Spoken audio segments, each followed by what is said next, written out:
The wind was sharp that evening in the outer market of Lyria Prime. Vendors packed away their goods while shadows stretched over the cracked stone streets. Among those shadows sat a small figure barely visible beneath a tattered gray cloak. Her thin hands clutched a scrap of cloth to keep the cold from her chest. She was an alien girl named Sia. Her kind were tall and graceful with skin that shimmered faintly in the light of Lyria's twin moons. Yet Sia's shimmer was faint and uneven. She was frail and often ill. Her family had decided she was a burden. They had left her at the market 3 days ago, telling her they would return after trading. They never did. Since then she had survived on discarded food and rainwater caught in broken bowls. Most passers-by ignored her. Some gave her looks filled with pity, yet no one stopped. She had no voice strong enough to call out for help, and no strength to follow anyone. That night a tall human named Thomas passed through the market. He was a trader from Earth making his way home after delivering mechanical parts to the orbital dock. He noticed a small cloaked figure huddled near the wall of an abandoned shop.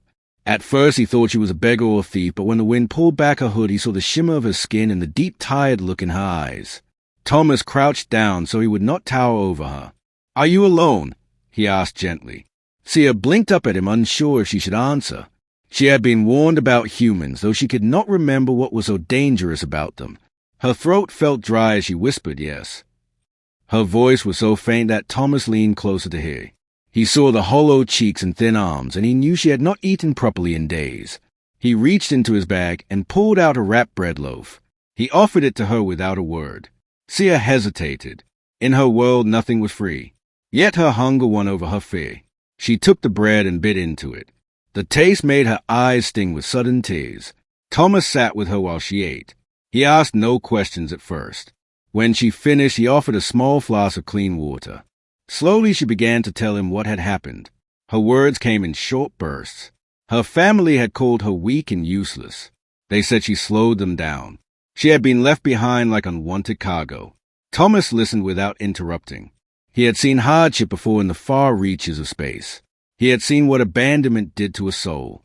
Something in his chest tightened. He could walk away. It would be easy. Yet he stayed. "I am heading back to my ship," he said finally. "It is warm there and I have food. You can come if you want." Sia stared at him. No one had offered her safety since she had been left here.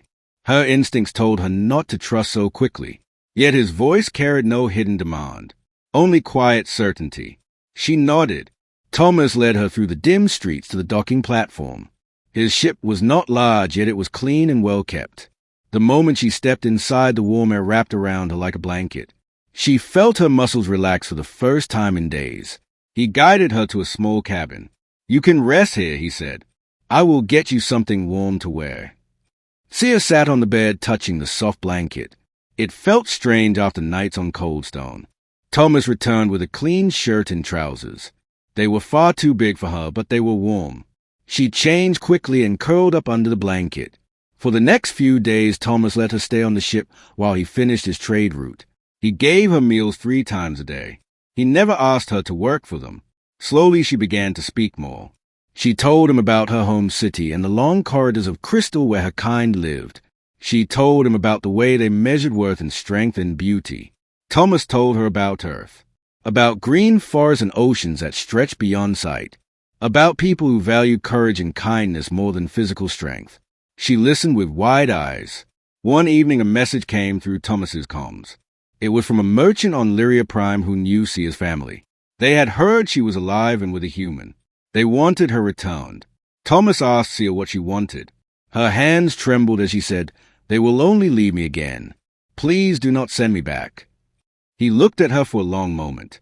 Then he said, "You have a choice now. You can stay here with me. I will not force you to go anywhere you do not want to." She chose to stay. Over the next month, Sia grew stronger. Thomas taught her how to navigate star maps and operate the smaller ship systems. She began helping with cargo checks and even learned some trade negotiations. Her confidence grew with each passing day. One day on the mining station of Cora's V, they were approached by a group of rough traders who mocked Thomas for keeping an alien stray on board. Sia stood between them and Thomas, her voice steady as she told them to leave. They laughed, but they backed off when they saw her unwavering gaze. Later, Thomas smiled at her. "You do not look like someone who was ever a burden," he said. Sia smiled back. She knew he meant it. Years later, when Sia had grown into a capable navigator, she looked back at that cold night in the market. If Thomas had walked past, she might not have survived another week. He had given her more than food and shelter. He had given her the chance to build a life worth living. In every starport they visited, Sia made a point to look for those left behind. Sometimes it was a hungry child. Sometimes it was a lost traveler. She would sit with them, offer them food, and listen just as Thomas had done for her. Because one act of kindness had rewritten her entire life.